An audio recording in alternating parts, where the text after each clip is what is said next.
Alors, notre but pour ce programme-là est illustrer le fonctionnement d'un algorithme génétique âgé pour minimiser une fonction polynomiale avec une seule variable. Alors, comme vous marquez ici les includes, et ici on a une fonction qui va calculer l'image d'un échantillon parce qu'on veut chercher le minimum de la fonction. Donc, il faut calculer l'image des éléments de l'échantillon. Ensuite, ici, une présentation qu'on va remarquer, excusez-moi, une présentation. Un algorithme génétique pour la minimisation globale d'une fonction polynomiale avec C++.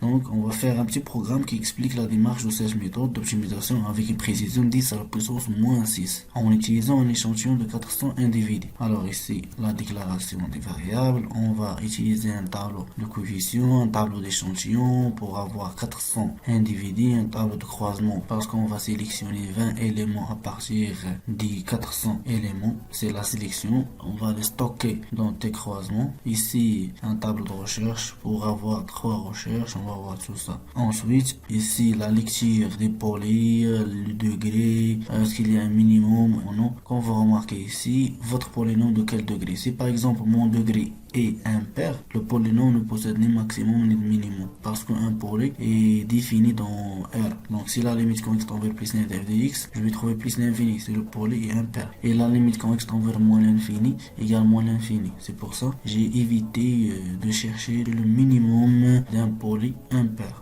Ensuite, c'est la location dynamique, etc. Lecture de données. Puisque votre polynôme de degré, donc il faut avoir les coefficients, la lecture de poly. Alors, si par exemple, j'ai fait entrer un polynôme de degré 0, c'est-à-dire une constante, puisque votre polynôme ce n'est rien qu'une constante, alors le minimum est. Donc, c'est la valeur de mon poly. Ensuite, on va afficher les 3 étapes basiques d'un algorithme génétique. Comme vous remarquez ici, un algorithme génétique est basé sur 3 opérateurs suivants: sélection, croisement et mutation. Donc ici, on va faire 3 recherches pour avoir une précision supérieure ou égale 70%.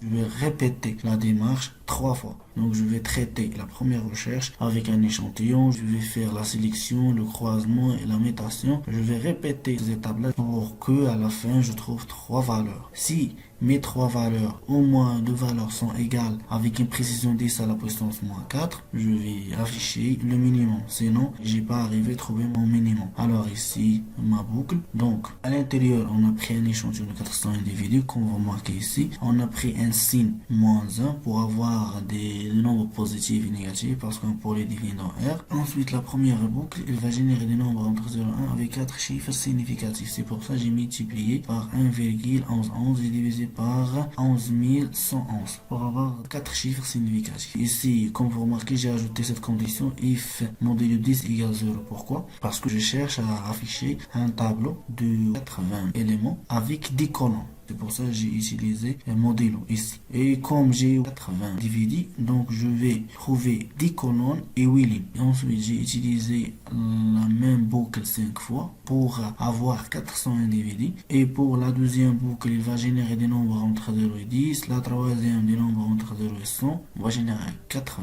nombres. Même chose, 0 et 1000 et 0 et 10 000. Alors ensuite, on va passer à l'étape de sélection. On va garder seulement les 20 meilleurs éléments. Alors, comment ça? On va calculer f de l'échantillon. C'est-à-dire, on a 400 individus, on va calculer leur image. Et on va les ordonner les éléments à partir de leur image. Ça marche d'une manière croissante. Ensuite, on a pris 21 éléments au lieu de 20, puisqu'on va utiliser l'élément 21 au-dessous. Ensuite, ici, pour l'affichage de l'erreur, comme vous remarquez, c'est la valeur absolue de la valeur absolue moins la valeur absolue. C'est-à-dire, je vais calculer la distance entre le premier meilleur élément sélectionné à partir de l'échantillon, moins le 21 élément sélectionné à partir de l'échantillon. C'est-à-dire, je vais calculer la distance entre le premier et le 20e élément. Alors, ensuite, je vais entrer dans ma boucle qui va chercher le minimum avec une condition: si la distance entre le premier élément et le 20e élément est supérieur ou égal à 10 à la puissance moins 6, il va entrer une autre fois. C'est-à-dire avoir une précision 10 à la puissance moins 6. Alors, je vais faire un croisement et une mutation pour avoir 20 nouveaux éléments. Comment ça? Je vais utiliser une combinaison linéaire de L1 et L2 pour trouver un nouvel élément. Alors, moi j'ai 20 éléments. Je veux construire 400 éléments. Comment ça? Je vais à partir de 2 éléments construire 20 éléments. Alors, je vais trouver 400 individus. Donc, à partir de 2 individus, je vais construire 20 nouveaux individus. individus. Alors, je vais utiliser une combinaison linéaire avec alpha entre 0 et 1. Pour générer alpha, j'ai utilisé la fonction rent pour avoir des valeurs aléatoires. Alors, ensuite, je vais garder les 20 meilleurs éléments, comme j'ai déjà expliqué au-dessus. Ensuite, ici, je vais les afficher. Ce modèle-là, j'ai dit seulement pour avoir des colonnes. Ensuite, je vais aller une autre fois entrer dans ma boucle et voir est-ce que ma condition est vérifiée. Sinon, il va entrer une autre fois jusqu'à sortir et afficher le minimum de cette recherche et f de ce minimum là avec une précision de 10 à la puissance moins 6 et le nombre d'échantillons. Ensuite, il va stocker les valeurs de cette recherche dans recherche i et le nombre d'échantillons dans recherche i piste. Ensuite, il va sortir de la boucle générale qui traite les trois recherches et on va passer à l'étape de la décision de l'existence de la solution. Est-ce que la solution existe ou non? Donc, on a fait trois recherches. Si on a à peu près deux recherches sont égales avec une précision 10 à la puissance moins 4, donc il va afficher l'un des deux. C'est-à-dire, il a arrivé à trouver la solution. Sinon, si les trois recherches sont différentes, alors il va afficher un message qui dit que on n'a pas arrivé à trouver la solution. On s'excuse, on n'a pas arrivé à trouver le vrai minimum. Essayez une autre fois. Ça marche. Alors maintenant, on va exécuter ce programme pour des polynômes. Alors, comme vous remarquez notre programme, bonjour tout le monde, un algorithme génétique pour la minimisation globale d'une fonction polynôme avec C++, un petit programme qui explique la démarche de cette méthode d'optimisation avec une précision de 10 à la puissance moins 6 en utilisant un échantillon de 400 individus. Votre polynôme de quel degré? On va prendre un polynôme de degré 0, par exemple 9. Alors, comme vous remarquez, le minimum et le maximum c'est 9, ça marche à la fois. Donc on va prendre un polynôme de degré 0, constante c'est 9. Alors on va voir qu'est-ce qu'il va afficher. Puisque votre polynôme ce n'est rien qui est constante, alors le minimum c'est 9, donc ça marche. Alors une autre fois, on va prendre par exemple maintenant un polynôme de degré 2, par exemple x carré plus x plus 1, donc x carré plus x plus 1, x carré plus x plus 1, donc elle a un minimum et un unique, donc le minimum à peu près égale de moins 0,51, 52, c'est 48, alors on va voir. Pour le nombre de degré 2, les coefficients, donc donner le coefficient associé au degré 0, c'est 1, c'est 1, c'est 1.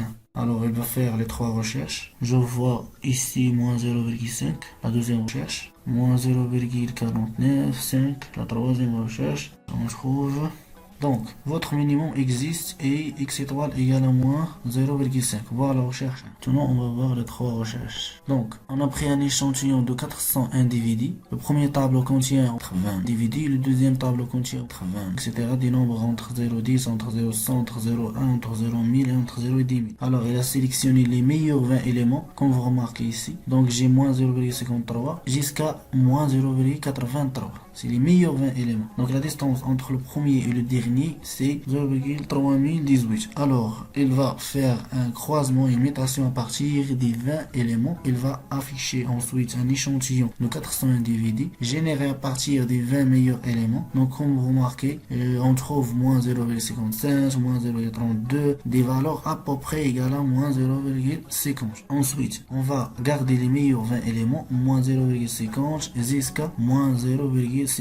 Donc, c'est-à-dire, les valeurs sont exactes de 10 à la puissance moins 2. Alors, il a calculé entre la première valeur et la dernière valeur, mais nous, on cherche une précision supérieure ou égale 10 à la puissance moins 6. Alors, il va entrer une autre fois, il va faire un croisement, une mutation pour chercher des nouvelles valeurs à partir des 20 meilleurs éléments. Ensuite, après 20 meilleurs éléments, donc, comme vous remarquez ici, le premier élément, moins 0,49, et le dernier élément, moins 0,49, 9, 5, 8, 9. Donc, c'est l'erreur entre premier et dernier, c'est 4, 10 à la puissance moins 4. Donc, je converge vers ma précision. Alors, l'échantillon 4, etc. Donc, ensuite, on va trouver les 20 meilleurs éléments. Alors, pour l'échantillon 5, on trouve que le programme a trouvé moins 0,5. Donc, il a fabriqué des éléments égaux à moins 0,5. Prêt. Donc, alors, on va voir les meilleurs 20 éléments. éléments. Ici, on trouve que les meilleurs 20 éléments, moins 0,5, et la distance entre le premier et le dernier, c'est 10 à la puissance moins 6. Alors, l'erreur entre le premier et le dernier est supérieure ou égale 10 à la puissance moins 6. Alors, le minimum de cette recherche est moins 0,5. f de x étoile, l'image c'est 0,75. Et avec une précision de sa puissance moins 6, le nombre d'échantillons c'est 5. Pour la recherche 2, il va faire la même chose. Il va générer des nombres aléatoires entre 0 et 1, entre 0 et 10, entre 0 et 1000, entre 0 et 10 000, etc. Il va faire les trois étapes d'un algorithme génétique, la sélection, le croisement et la mutation. Et à la fin, il va afficher le minimum de cette recherche est moins 0,5 avec le nombre d'échantillons c'est 5. Donc il a trouvé la deuxième fois le même minimum. Alors pour la troisième fois, il a trouvé le même minimum. Donc on a une précision ici de 100% parce qu'il a trouvé trois valeurs exactes. Ensuite, on va prendre un autre exemple. Par exemple, je vais prendre un pôle de degré 4, par exemple, 3x4 plus 20, par exemple. Alors, ce polynôme-là, donc il a un seul minimum, c'est au niveau de 0, donc un seul minimum, c'est 0, comme vous remarquez ici. Et l'image de 0, c'est 20. Alors, on va exécuter notre programme. On a un polynôme de degré 4. Les coefficients, c'est 20, 0, 0, 0, 3.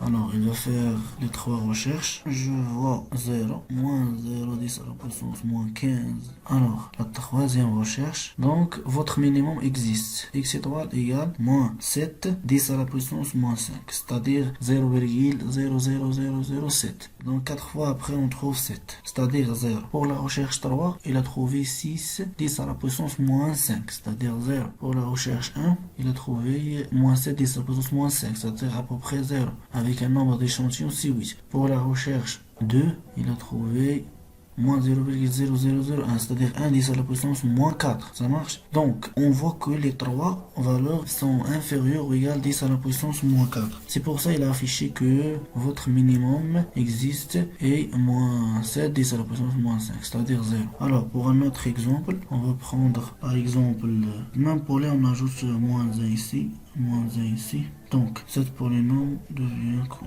Donc, comme vous remarquez, c'est un parabole aux directions de l'axe des ordonnées négatives. Donc, ici, parce qu'on a ajouté moins, donc le minimum devient le maximum, et le minimum n'existe pas, parce que, comme vous remarquez, la limite quand x tend vers moins l'infini, c'est moins l'infini, la limite quand x tend vers plus l'infini, c'est moins l'infini. Donc le minimum n'existe pas. Alors on va voir qu'est-ce que le programme va afficher. Alors je vais exécuter, on exécute. Donc, votre polynôme de quel degré? C'est 4. Les éléments, c'est moins 20. Ensuite, 0, 0, 0, moins 4. Alors, il va faire la première recherche, la deuxième recherche et la troisième recherche. Naturellement, il faut trouver trois valeurs différentes pour afficher que la valeur n'existe pas. Alors, on va voir qu'est-ce qu'il va afficher. La troisième recherche. Donc, il a affiché en 6 keys. On n'a pas arrivé à trouver le vrai minimum. Essayez une autre fois, merci. Pourquoi il a affiché ça? Parce que le troisième minimum, c'est moins 9729. Et le deuxième, c'est 9739. C'est pas moins. Donc, la différence entre le minimum de la recherche 2 et le minimum de la recherche 3 supérieur strictement à 10 à la puissance moins 4. Alors, pour le minimum de la recherche 1, c'est 9958. Donc, on a trouvé trois minimums différents. Donc, c'est pour ça il a affiché le message qu'il n'a pas arrivé à trouver la solution. Alors, on va prendre un autre exemple. On va prendre moins x4, par exemple, moins x4, moins x3, plus 4x carré, plus 4x. Donc, comme vous remarquez, pour les, on n'a pas un minimum parce que la limite quand x tend vers moins l'infini, c'est moins l'infini, ou quand x tend vers plus l'infini, c'est moins l'infini. Donc, on va voir qu'est-ce qu'il va afficher. Donc, on est nombre de degrés 4, alors 0, 4, 4, moins 1, moins 1.